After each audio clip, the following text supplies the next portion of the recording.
High guys, welcome to my cooking video. तपाईँहरूले मेरो खाना पकाउने भिडियोमा चाहिँ स्वागत छ तपाईँहरूलाई। अनि मलाई चाहिँ खाना पकाउन चाहिँ आउँदैन, तर चाहिँ आज चाहिँ मैले चाहिँ तपाईँहरूलाई एउटा पुरानो खिस्सा सुनाउनलाई मैले भिडियो बनाएको। अनि आज चाहिँ म चाहिँ सिमीको गेडाको तरकारी बनाउँदैछु। अनि त्यो बनाउँदाखेरि मलाई चाहिँ एउटा कुराको खिस्साको याद आइहाल्यो कि अनि हामी त गाउँमा हुर्केको मान्छे हो नि त, हामी त काम गर्नुपर्छ। अनि हाम्रोमा चाहिँ यसो सिजन अनुसार हुन्छ कि वैशाख जेठमा लगायो भने मकैहरू भदौ असोजमा काट्छ। अनि असोजमा गहुँ लगायो भने असारमा काट्छ कि सिधै। अनि एकचोटि चाहिँ यसो सिमी उकाउने टाइममा हो। अनि मम्मीले चाहिँ के भन्नुभयो, अनि सिमीको दाल र चामल सँगै हाल्यो भने खिचडी बन्छ नि त।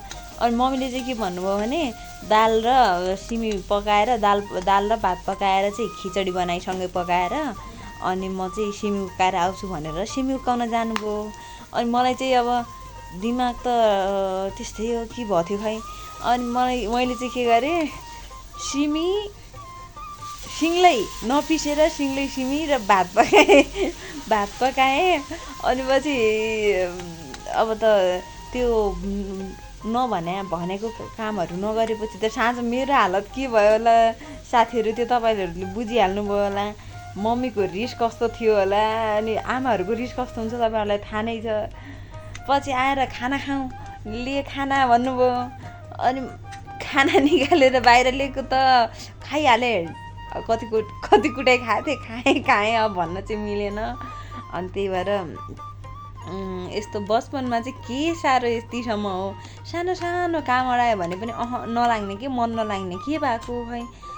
यत्रो धेरै काम अडाएर यत्रो धेरै काम लगाउने मैले सक्छु भन्ने जस्तो हुने कि। अनि हाम्रोमा चाहिँ अब काम नगरेसम्म हुँदैन, तपाईँहरूलाई थाहा छ कालीकोटतिर कस्तो हुन्छ भन्ने कुराहरू। अनि त्यही भएर चाहिँ मलाई चाहिँ आज यो खिस्सा सुनाउनलाई मन लागेर अनि मैले चाहिँ भिडियो बनाएको। अनि खाना पकाउने त मलाई कति पनि आइडिया छैन, हामीले चाहिँ खानामा केही पनि हाल्दैन। अब त्यस्तो अब हुन त सबैले यस्तो बनाउँछ कि खै, हाम्रो मात्रै यस्तै हो। हामी त नर्मल्ली त्यही तरकारीमा जिरा धनियाँ मसलाहरू अनि त्यति हो, नुन खुर्सानी सक्यो, त्यति नै हो।